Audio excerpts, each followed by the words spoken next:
It's moving day for some volcanoes this year. But don't worry, we won't have to pack up and go. We're just tracking them via satellite because it turns out we'll be keeping an eye on more than a few volcanoes that are moving in 2025. You heard that right. A few volcanoes around the world will be on the move. And by move, I mean erupt. Scientists do their best to track volcanic eruptions before they happen, but predicting exactly when is really hard. So it's not like you can mark your calendar for March 14th at precisely 10:37 a.m. when Mount Ibu in Indonesia will blow its top or anything like that. But scientists can make educated guesses based on how volcanoes behave in the lead up to an eruption. And sometimes those guesses will land them smack dab on the money. Like with Ibu, where scientists predicted the volcano would erupt sometime between early 2024 and late 2025. Then in September of 2024, it blew, which was pretty close to that window. But what if we could know for sure? Enter the United States Geological Survey's Cascades Volcano Observatory, or CVO, which is going to join forces with a private company called GeoNet to track volcanoes from space. The project is called the Earth Surface Science and Data Product Synergy, or ESSi. Now, I had to look that one up, and even then, I'm not sure I understand it. But basically, the USGS will feed data into GeoNet's system, which uses satellites and machine learning algorithms to monitor changes in the Earth's surface. Now, you might think you've already seen this tech in action, because this isn't the first time someone has tried to use satellites to spot volcanic eruptions. In fact, another organization called the Hawaii Institute of Geophysics and Planetology, or HIG, at the University of Hawaii at Manoa has been doing this since 2013. HIGP's system uses visible and infrared light from a constellation of European Sentinel satellites to detect changes on the surface of volcanoes. When magma moves underneath a volcano, the ground often bulges and the new hot rock will either reflect less light or emit more infrared light depending on the wavelength. This makes it easier to see even if there aren't any visible changes. The team has used this method to successfully predict several eruptions, including those of Mount Ibu in Indonesia and Mount Vesuvius in Italy. That said, the new collaboration is an improvement because it expands the toolkit to include synthetic aperture radar, or SAR. Unlike optical or infrared imaging, SAR works great during the night or when it's cloudy. That's important because clouds can obscure volcanoes from view, and darkness prevents most other remote sensing technologies from imaging the Earth's surface. Plus, SAR can penetrate the thin layer of ash that often covers a volcano, making it easier to spot the movement of magma below.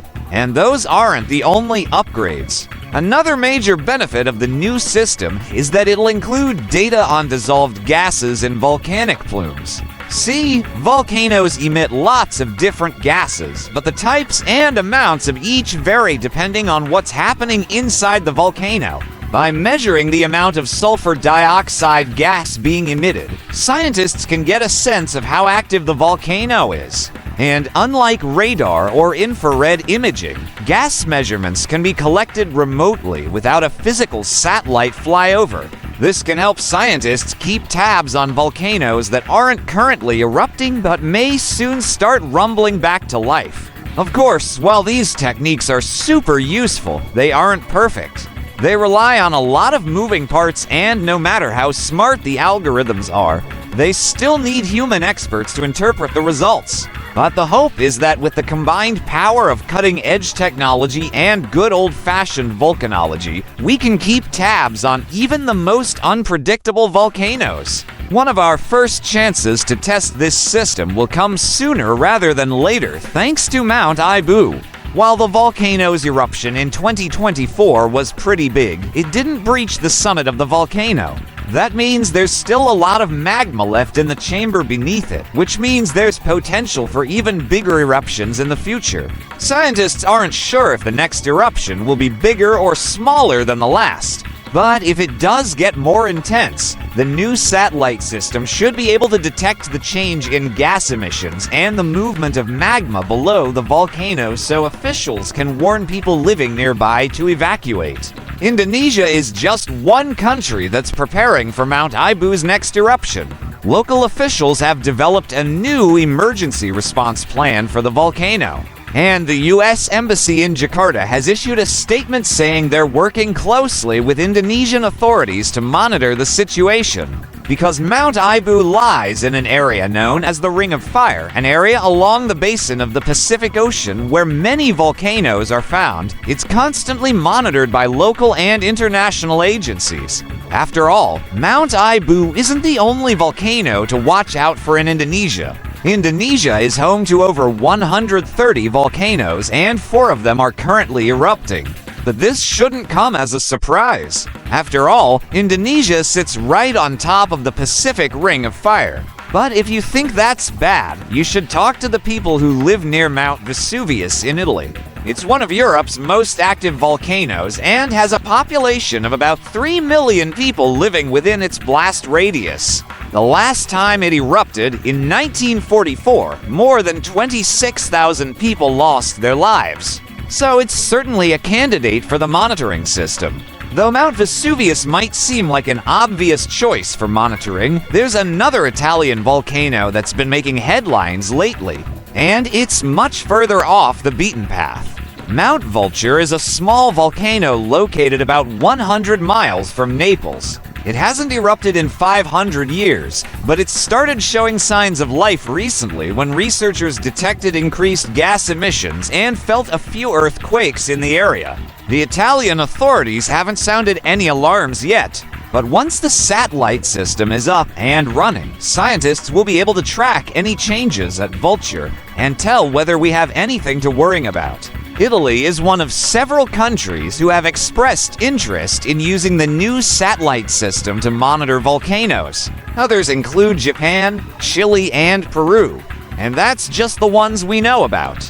You see, although the United States has the largest number of volcanoes, more than 1,500 of them, only about 100 are active, and only a handful of those are considered at risk for eruption.